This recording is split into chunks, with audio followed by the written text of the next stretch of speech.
Hello, boyos. Welcome to Last Week in Games, the only podcast on the internet that asks the question, is it a video game? And then quickly answers that question, yes, it is, because everything is a video game. Always. My name is Nick. That is Jake over there. Last week, North America has its first union. North America has its first video game union. There Sorry. you go. Yeah. And I'm like, that sounds fake. That sounds wrong. And then Bungie responds to Toxic Workplace. And Final Fantasy XIV has stopped selling Final Fantasy XIV. All that and a couple of titties sprinkled in here and out. Jake, how you been doing? I'm What's good. up? I was What's just new looking with at that. I was looking at that first story, and you know, the company is called Vadio Games. I thought it was a typo, and I just corrected it, and then I was like, oh wait, that's the Right. Yeah. That Yeah, confused me as I was reading it. Yeah. I'm good. My cousin got married over the weekend, so I went to a wedding last night actually, and got so like the problem was there was wine on every single table, and Nobody was drinking it. well, so like in the wine glass was a little like ornament thing because it was all Christmas theme, and the ornament had wine in it, and then there were also 2 bottles of wine at each table. That's a lot of wine, and a lot of people that I was near weren't drinking that wine, and I was like, oh, I'll drink your wine, and I drank a lot of wine and other beverages, and got really drunk around my pastor uncles, and it was interesting, and I enjoyed it. Very happy for my cousin. Well, to that I have to say, at least you're not an underage boy. That's true. I'm of age. Of age. So if your pastor uncles wanted to, do something, they wouldn't actually want to because you're not. They're not Catholic, so it's okay. Oh, okay. Oh my God. But that was bad. That was a bad joke. Yeah, it was good though. It's been a while since I've been to a wedding. So did you get that new Omicron? I hear that's all the rage right now. Yet to be determined. I'm sure if I was, it would be at that wedding for sure. All right. That's all I will say. It's not out of the question. We saw Spider-Man. That's another good way to. So yeah, how you doing, so check out that spoiler cast that's coming out pretty soon. Hour and a half, dude. Woo. We got Austin from Collider, a freelance writer for Collider, Mr. Collider himself. Joined us, and we discussed Spider-Man No Way Home. And we went on for a while, but there's a lot to unpack. It was good though. Anyway, I love doing that. That's fun. It's so much fun. I've been just chilling, man. Friday was my last day at work for 2 weeks because I work at a school. Woo! So they're just like, here, you get 2 weeks off, and it's all paid, and I'm like, fuck yeah. So I'm just chilling. I've got all my Christmas presents like stacked up, like what's going to who, so I can overlook it, and then I'm gonna start wrapping them probably today. And so Christmas is coming up. People are excited. I'm kind of nervous about it. Just there's so much shit to do before Christmas, but that week after Christmas, I feel like I'm just gonna cruise. It's gonna be a nice, like, that week between Christmas and New Year's is just like, I like this week because you don't got to worry about shit. I wish I got 2 weeks off. That'd be nice, dude. Right? It's so nice. Let's get into it. We have to wrap this up pretty quick. We got some shit to go do. So this is gonna be a quick one. Jake, we're good. What have you been playing? I actually finally started Shin Megami Tensei 5. Which was nice because, I said I went to a wedding yesterday, and we actually stayed in a hotel for a couple nights while we were doing that. So I brought my Switch with and got to play Shin Megami Tensei 5 and Smut 5, as Nick likes to call it. I'm liking it so far. This is my first Shin Megami Tensei game, besides like Persona, which is a different thing. but they're So they similar. say. They're similar but different. Persona is like far more flashy. Like it's way more flashy. This is more nuts and bolts. Like this is a JRPG to the max, and I like it. Um, I'm not as like connected to the characters yet as I was in like Persona, and that felt pretty instantaneous in Persona. So, but I know this is like an ongoing series, and you're like supposed to know these characters already, and this is my first one, so I don't know. But what I will say is the traversal in the dungeon is it's way better than Persona 5. It feels way better because the Persona 5 dungeon crawling it feels bad, like just straight up, like it feels bad. But it's the worst part of the game. Yeah, it is. I don't mind it, and like there's some neat puzzles that are in there or whatever, but like it doesn't feel particularly good. This one still doesn't feel particularly good, but it's nice because you have like a jump button now and like a melee button, and like it feels more like a game, you know. Right. Right. Where the other one, it's almost like it feels like almost like a step up from like the Mario board, you know. Okay. In Yeah, Persona I could. 5. Yeah. Like Yeah. it's really like just a short evolution from the Mario board Hmm. to the dungeon crawling in Persona 5. But Yeah. um my journey has just begun though, and I'm sure I've got like 100 more hours to go. So At least. yeah. Yeah. But I'm really taking my time with it. It's just like a game that I'll probably play like before bed or whatever, and in my bed or whatever. So Yeah. yeah, that's Yeah. that's really all I've been playing though. That's cool. At least you're playing something. I Finally. Yeah, I know. It's been a couple of weeks before anything came out. I have been playing there's a couple of games that I've been playing.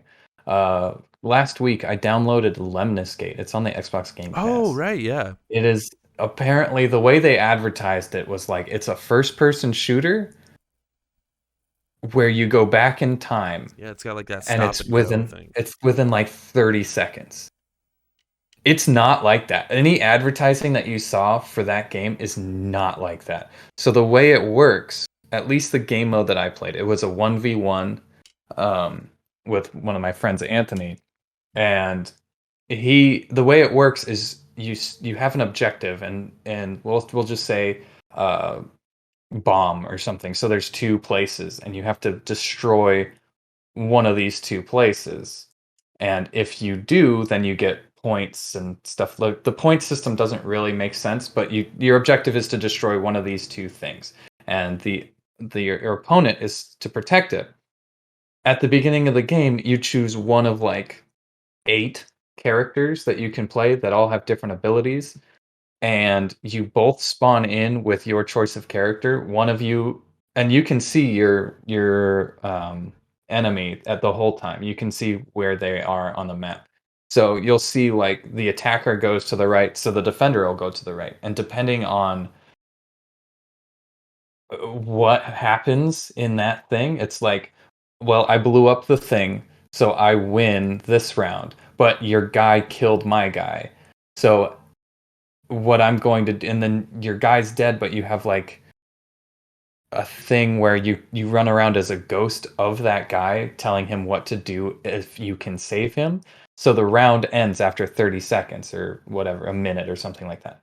So then it goes back and you choose a different character, and you both spawn in, and you figure out, am I going to go for this other bomb because I got that one first and just let that guy die, or am I going to try to save that guy so he can do more damage to the bomb and also do something else and kill one of his guys or something like that. And it's very strategic, but Is it fun?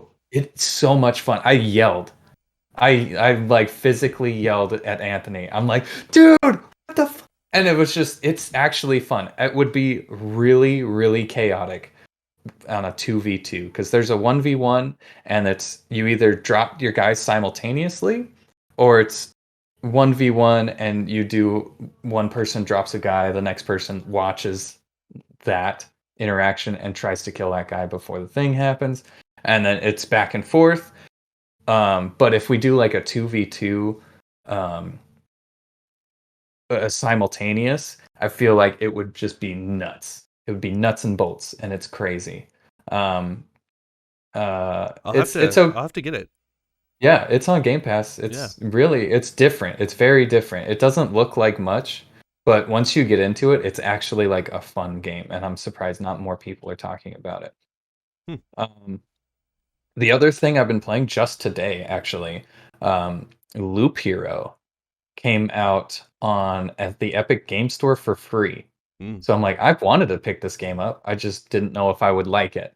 And I picked it up, and it's pretty cool. It's like a roguelite, but you kind of build the world instead. Like your guy goes on like a predetermined loop, and you place little tiles down, and it'll be like this tile will spawn a wolf every 3 rounds, every 3 loops that you go around, or it'll be like a mansion, and you place the mansion along the side of the road, and it'll be like this mansion has a chance to spawn a vampire every day or so, and there's like a day thing, and every enemy that you kill you get items and you get more tile pieces to put on the board.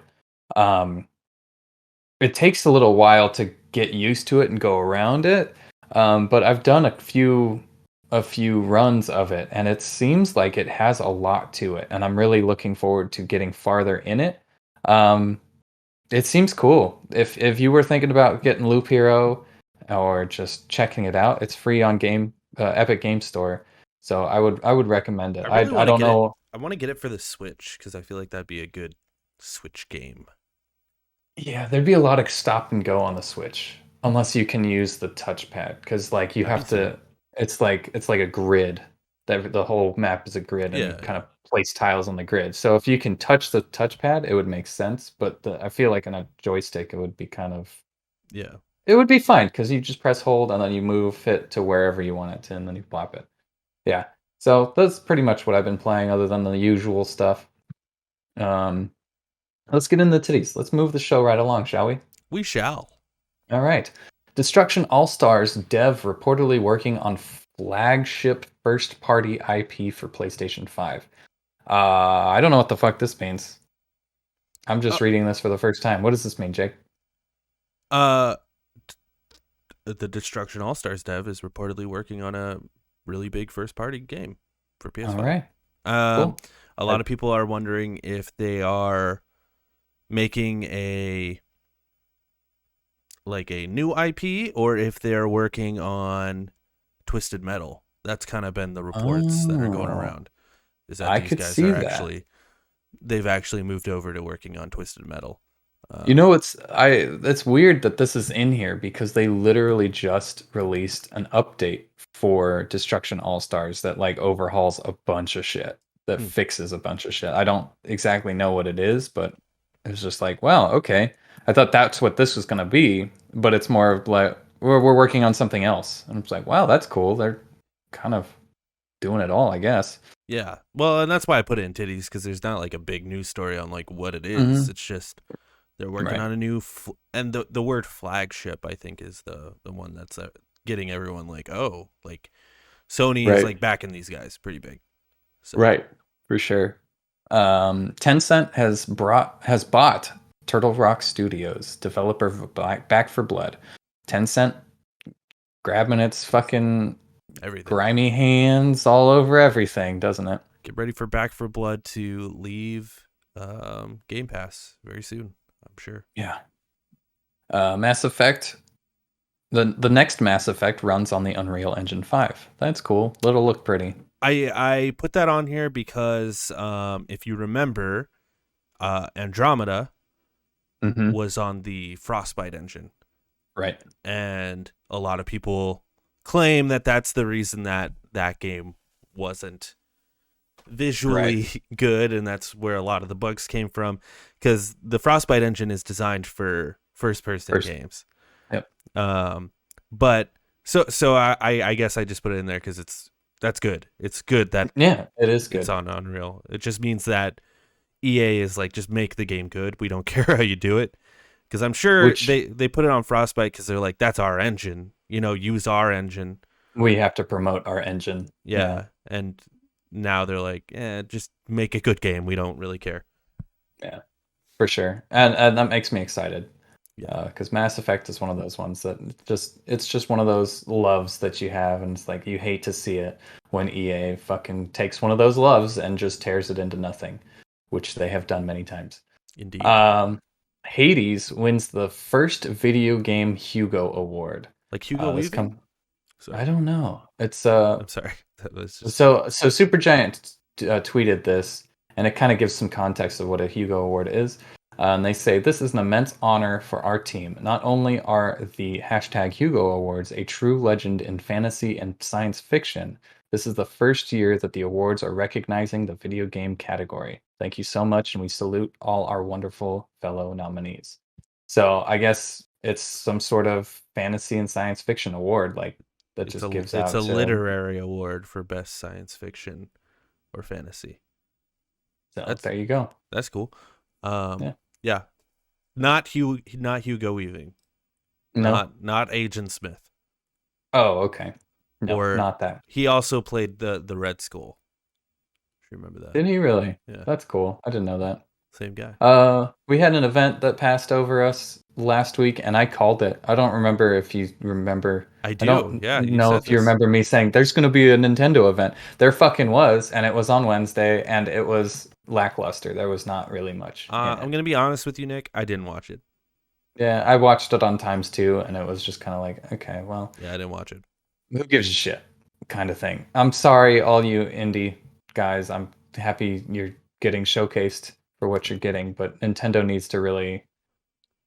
Yeah, I think it's like better for like I appreciate the indie showcase. Like don't get me wrong, I think that's cool that they do that and but I think it's better for like an indie studio if you put like an indie game in with the bigger games cuz then it Yep, gets far more exposure that it 100%. otherwise wouldn't have. Yep. And maybe they don't want that to happen and it pisses off bigger developers, but I don't know. But yeah, I always feel that way. It's like it's just kind of a shame that these games can't be lumped in with um you With know, the big a boys. Mass Effect or whatever, you know. Yeah, for sure. So if you want to check out any of the announcements for the indie showcase, then you just go to YouTube, look it up. There's a couple of things that are like, oh, that looks interesting, but other than that, it's kind of a dud. Um, let's get on to news. Let's fucking keep this train rolling. Let's truck. Um, Back at the top of the show, I said that North America has its first video game union, and that is happening at Vadio Games. I've never heard of this developer, but good for them. And this story comes from Polygon by Nicole Carpenter. Um, Workers at Beast Breaker developer Vadio. That's gonna mess me up the whole time. Vadio Games has unionized, creating the You first. look up video games on Google and it's like, did you mean video games? Yeah.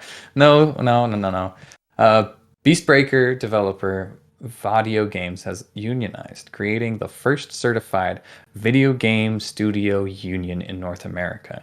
Vadio Management voluntarily recognized the union, which includes both full-time employees and contracted workers. The company is entirely remote, with its staff of roughly 13 employees and contract workers spread across both United States and Canada. The union, called Vadio Workers United, represents all eligible employees, more than half of whom are independent contractors. So there's like 13 people that are fucking in a union, I guess, which is crazy because we can get 13 people to be in a union, but not hundreds that work at Blizzard. I Uh, literally cannot find these guys on Google because it just won't come up. Look up Beast Breaker because Beast that's the Breaker. developer. Vadio Games United is the union, I think. Gotcha. Well, Um, hopefully that this grows. and we have a quote here. We are really inspired by what a lot of our colleagues were doing in the game industry and the tech industry and beyond. Voltage Organized Workers, United Piezo Workers, Ellipses. There's a lot going on. Audio designer Carolyn Zhang told Polygon it felt like a natural next step for us to be talking about. Hey, maybe we should be unionizing and help set a positive precedent for the digital games industry as well. I agree. I agree, Yeah, Carolyn. totally. What I will say So, about Beastbreaker here, hmm this game looks fucking horrible. Anyway, it's made by 13 dudes, right? it's a So, turn-based mouse bouncing RPG. No, the company is called Vadio Games. The game is is called it? Beastbreaker. Well, I guess they're just it's Video Games United is what they made, I guess. Um, that's cool. Yeah, Cool. It's a good turn into yeah. I hope more companies follow suit. well, like I'm saying, like 13 employees and half of them are contract workers or just like are able to get this fucking union, which I'm sure doesn't have very poor working conditions at this place, considering it's just 13 fucking people, have formed a union. But a place like Activision Blizzard can't get their shit together. Well, I think that's why a union for video games in particular would be so good and it's so necessary is because like most of the jobs are contract work.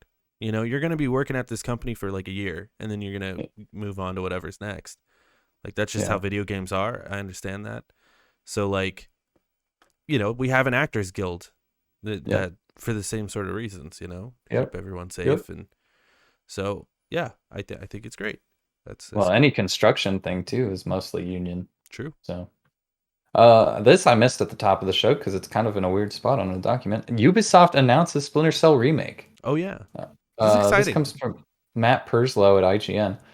This I wouldn't know if it's exciting. I don't know. We'll I'm see. We'll see. We'll see. We'll see. We'll cautiously see. optimistic. Yeah, that's how I Uh, feel. That's how I feel.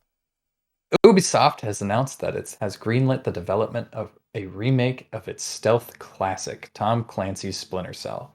Announced on Ubisoft's website, the remake will be developed by lead studio Ubisoft Toronto, the developers of Splinter Cell Blacklist. It will be built from the ground up using Snowdrop Engine, which is the tech being used for the Division games, the upcoming Avatar Frontiers of Pandora game, and Ubisoft's as yet titled Star Wars game. In an interview posted to the Ubisoft website, producer Matt West said, I think it's kind of has to be a remake as opposed to a remaster, although we're still in the very earliest stages of development. What we're trying to do is make sure that the spirit of the early games remains intact in all the ways that gave early Splinter Cell its identity. Um, yeah, again, cautiously optimistic. It's a remake of the first Splinter Cell. It is not a new Splinter Cell. It's going to be It's like on. you know, it's like when they redid Crash Bandicoot. Yeah. Like a ground up remake. I Yep. think that's a good way to like get back into Splinter Cell though. I would be far more concerned if they're like, we're making a new Splinter Cell game. And I'm like, Yep. oh no, what is that? What is that? But this is Yep. like, no, we know this is tried and true. Like this is the classic game with modern sensibilities. I think Yep. that is actually great because then whoever's working on this, the next game that they make will hopefully build off of the bones of this remake to make a new one Right. rather than like let's make a you know division type Splinter Cell where instead of like running around a world shooting everyone you're running around sneaking around and you know sneaking and slitting necks or whatever. Sneaking and sneaking.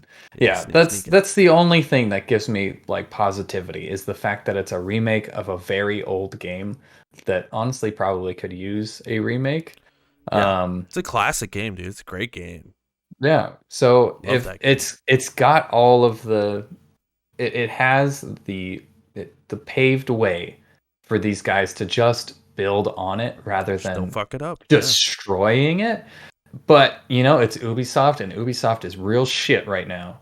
yeah. So I that's where my pessimism comes from because No, yeah, I agree. I know what you're saying. I am kind of sad it's not Chaos Theory, if I'm being honest. I think that's the best Splinter Cell game. Um, but maybe this will turn into like a trilogy or something. my my favorite Splinter Cell games have always been the cooperative ones like Double Agent or Conviction. I played with you, I think. Yeah, We yeah. had such a good time. That Then was a that good game time. was so That game was so short. I wish it was longer, but I grew up on Chaos Theory. That was one of the like 6 games I owned as a child, and I love that game. That was a game I replayed probably 10 million times, along with Black. yeah, It's yeah, Black and Black Chaos Theory on the and PS2 Gun. and Gun, I played a lot of Gun. and Um, Freedom Next, Fighters. Freedom Fighters. That's my shit. It's my shit. I couldn't tell you how that game plays, or what it's I about just remember anymore. there But being a Molotov cocktail. That's what I remember about it. and you like told your soldiers to like go to certain bases in the multiplayer. It was kind of like a strategy mixed with a third-person shooter. It was pretty cool. Yeah. In real time. I will say Next this. story. I will say this. Sorry. No, go for it. I like the Snowdrop engine too. Like I think Yeah, it's a good engine, and like, you know, you say what you will about the Division, it it feels nice to play it. You know, like it's yeah, not like a bad feeling game. It's yeah. really just like the practices of it that are more questionable. Yeah, So for a like, third-person shooter, it's pretty good, you know. yeah, yeah, that is And it, interesting. You know, I think it'll work really well with the Snowdrop engine. You know, yeah, so for sure. With the lighting should be fantastic oh yeah, because and that's the biggest part of Splinter Cell is the lighting. So is the lighting and you shooting out lights and you know. Next story: Bungie CEO responds to reports of toxic workplace culture. Comes from James Carr at GameSpot. Destiny 2 developer Bungie has released a statement in response to a report that the developer has struggled with issues of sexism and crunch in the workplace. A letter written by Bungie CEO Pete Parsons was released shortly after IGN published a report in which he focused on the changes Bungie has made in recent history, while acknowledging that the company has more work to do, that these charges do not erase any pain employees have suffered. The letter from Parsons does not deny or refute the report, but instead focuses on the improvements Bungie has made in recent years. This is a quote: I am not here to refute or challenge the experiences we're seeing shared today by people who have graced our studio in their time and talent. Our actions, or in some cases, inactions, cause these people pain. I apologize personally on the behalf of everyone at Bungie who I know feels a deep sense of empathy and sadness regarding reading through these accounts, Parsons wrote. Parsons listed the changes made, including the removal of some of the bad actors at Bungie. However, he acknowledged that this can only occur when brave people come forward. He also stated that Bungie has not always done this publicly, nor has done it as quickly as it should have. Parsons stated that based on the report that many of the abusive and toxic individuals are no longer at the company, but if new information comes to light, they will investigate it. And one of those things, uh, one of those people, it seems. quickly, let me just say this before you get into that. Uh, Um, I buy it, if I'm being honest. Like I yep, believe that they're doing the right thing. yep. Because This, also in the article it talks about the reason the last like 3 Destiny updates, like the Witch Queen or whatever, the reason that all of those have been delayed is because they're like, we don't want to crunch anymore. Like we're not doing it. It's just not going to right. happen. If that means we delay everything from now on, that's just how it is. And so like I believe him. I think that's good. And I think the industry is changing, and I'm happy. I'm happy that it's happening. Yeah, it seems like this letter that he wrote is like sincere, Yeah. and He's like, we fucked up, you know? he's like, well, I mean, it seems like he's like, yeah, there's bad eggs in every company, and we are trying to find them. So if you can come forward and like give us your experiences rather than hiding it and being ashamed of it, then we can get this over with. And it seems very inviting, to be honest. And this is the CEO. This isn't like the PR guy. Like this is Pete Parsons saying this, and it's good to know that there are companies out there that are like not Activision Blizzard, you know, where they're just like, we are looking into this, and this is an open letter for anybody to read. We're not hiding anything, you know, and that's kind of nice. It's a nice change of pace in the climate that we're in right now. Um, but in addition to that, on that same story, Bungie's HR boss steps down in wake of toxic workplace report.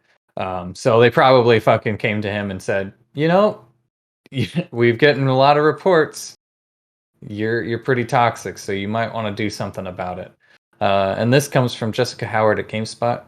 After more than 14 years of service, Bungie head of HR, Gail DeHonst, It's a weird name. Yeah.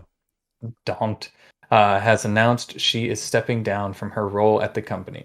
The news comes less than 1 week after IGN published an extensive report detailing the Destiny 2's developer work culture, including its long history of discrimination, unethical labor practices, and the HR department's systemic protection of abusers. Hunt said that while she is proud of her work she did, she is looking forward to see the company move forward with membership largely comprised of people new to Bungie. Quote, I believe I made recommendations that were the best of interest of our people in service of the company we wish to become. Hunt said, I also believe we made some mistakes and that to become better vision of ourselves, the company I know we can be, we have to acknowledge and confront them in good faith and grow together. In addition, her resignation, DeHont also used the letter to share her own experiences with the company, stating that her time at Bungie had included her work through deeply challenging interpersonal conflicts, such as having to terminate employees for performance, bad behavior, and discrimination, racism, and sexual harassment. She then added this included her own abuser, a man, an executive, and someone I thought was my friend at Bungie, who was ultimately fired. Um, kind of weird. Yeah. That statement is very. It's kind of weird. It's just like You, even the HR person is getting abused at Bungie.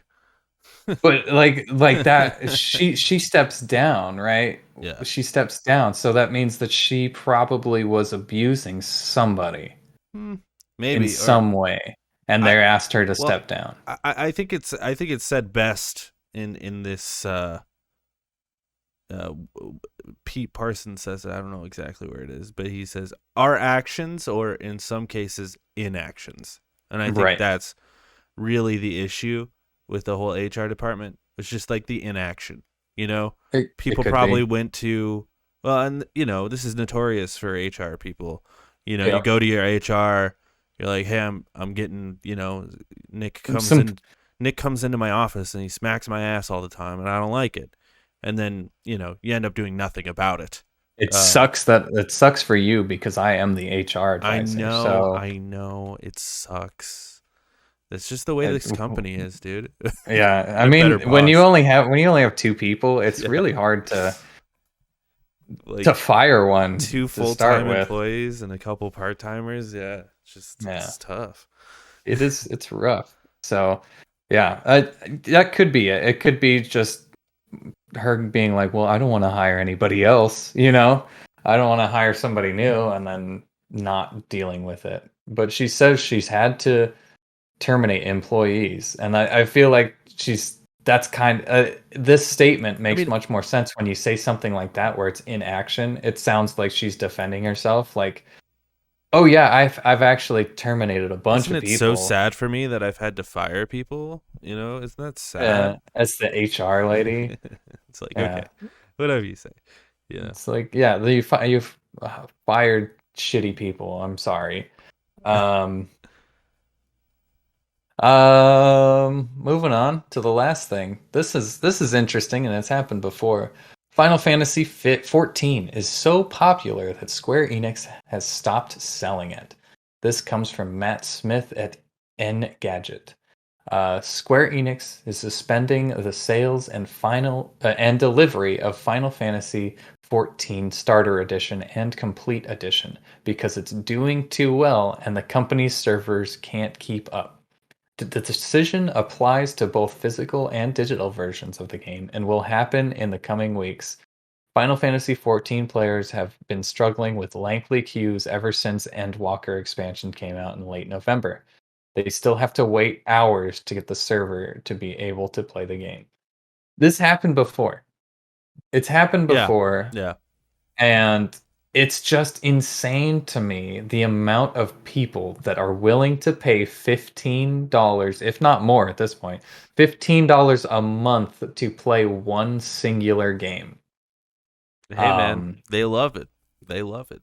it's a good one. I remember playing it for a while. They had a couple of free weekends or whatever. And I remember playing it. I'm like, wow, this is like one of the better MMOs out there. It's pretty, it's voice acted, it's got good animations and good characters and whatnot.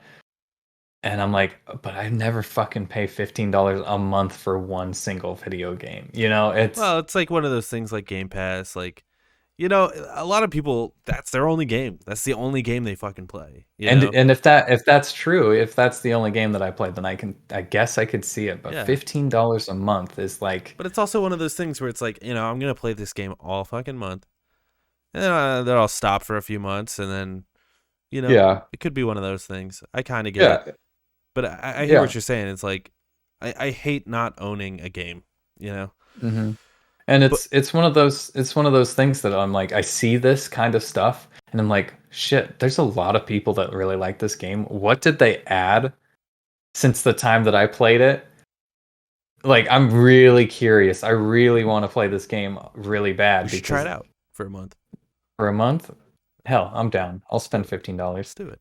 Um, yeah, so it's just one of those things that I'm like, I want to know what everybody's on about, you Yeah, know? I'm too scared to play an MMO that I'll be like lost in the sauce and I'll never play another game again.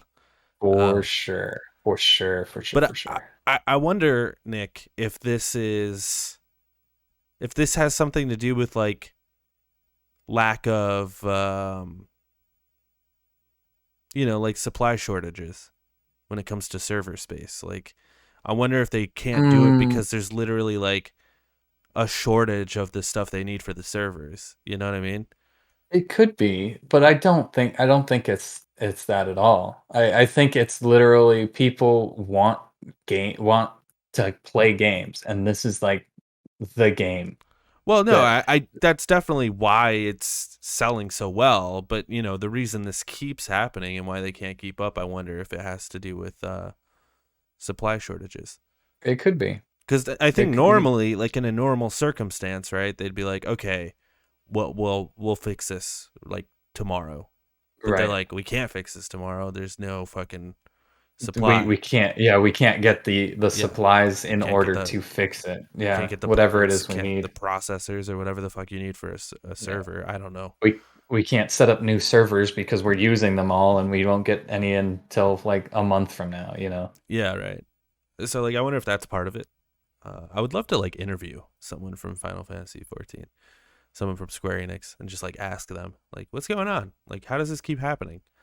Yeah. Because like your game's popular, so like, what's going on? Yeah, and you didn't anticipate this, Yeah, but it's happening. it- it's strange. It is Like, very cause yeah, this strange. happened like a couple months ago, and like they had to have known this was gonna happen when they released the expansion, right? Right?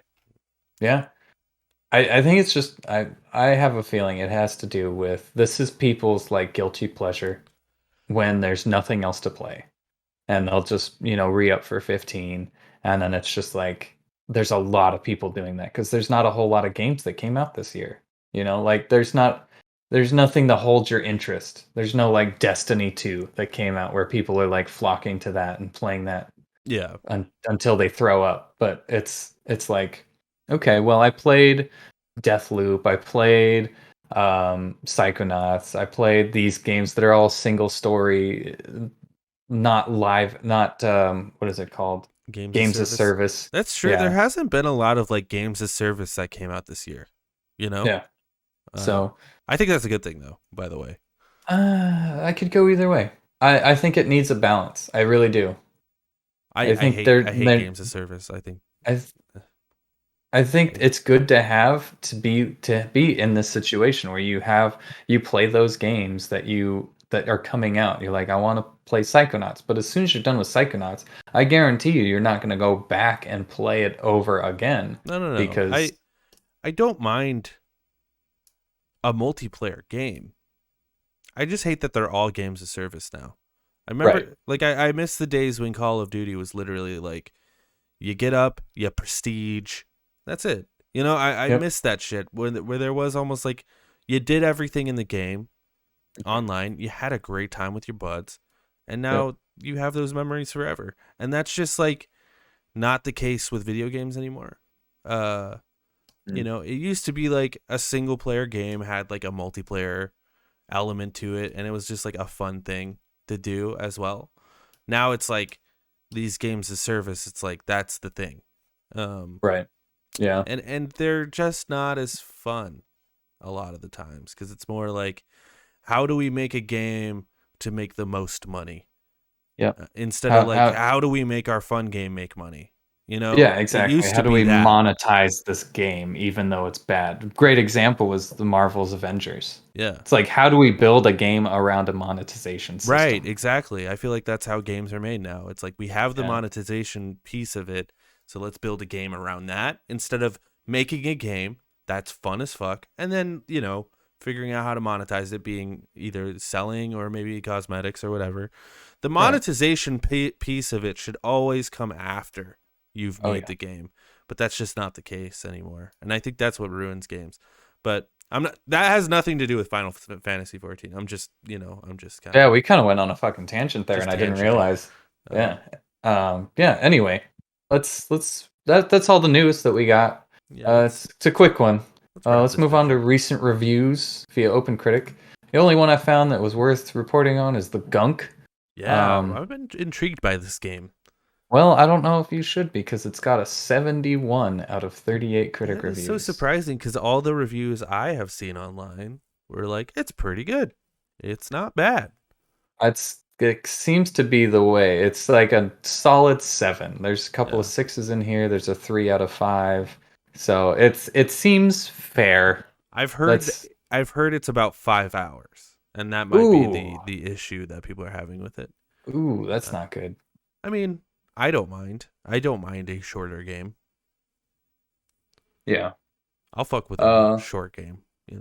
yeah, I mean I will too as long as it's cheap cuz I don't know. I Well, pay it's I on pay Game per Pass, hour. it's Yeah, free. if it's on Game Pass, whatever. It's an But Xbox game. Yeah, it's on Game Pass. audience discussion. This is where we just fucking shoot the shit with our audience. And Shoot the by breeze. audience, I usually only mean like one or two people. And this week, it's Cooking for Group again. Thank you so much for fucking sticking it out, talking to us, giving us your time so that we can elongate the show. Um, Absolute homie. he says, "What is the best video game based GIF you ever got for Christmas? Could be console, controller, game, whatever."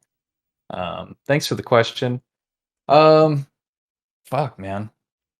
Do you have one? Oh yeah. You go first. Okay. When I was younger, I don't remember what age, but around the GameCube PS2 era. Um, I don't know how old I would have been there. Young, you know. Um, I asked my dad, "Can you get me a PS2?" And he's like, "Okay."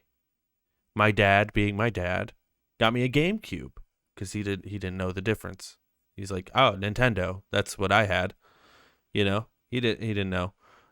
So he got me a GameCube.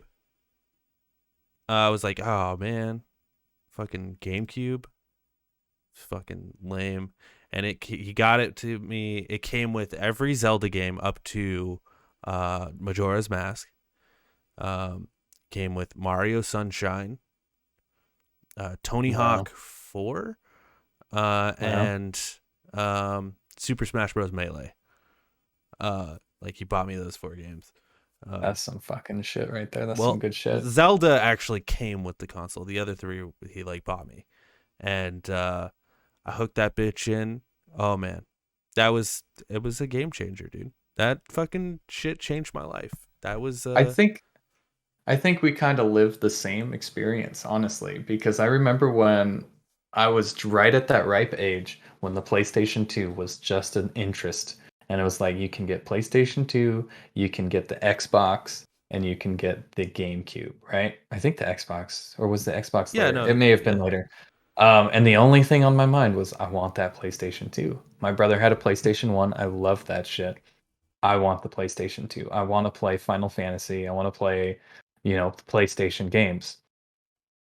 The first console I ever got from my parents as like a gift. My parents were against video games. They're like, they're watch your brain. They have. But, the only video game thing that was ever given to me by my parents was a GameCube. That Christmas that I asked for a PlayStation 2. They're like, "What do you want?" I really want a PlayStation." And they're like, "Okay, we're not getting you a PlayStation." And I'm like, "Fucking hate you guys. Fucking hate you guys." Yeah. And then Christmas comes around, right?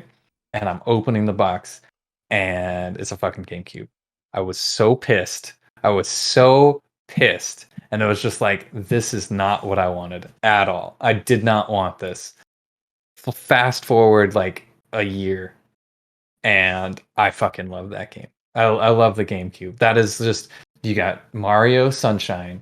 I had Freedom Fighters on it. I had all of these.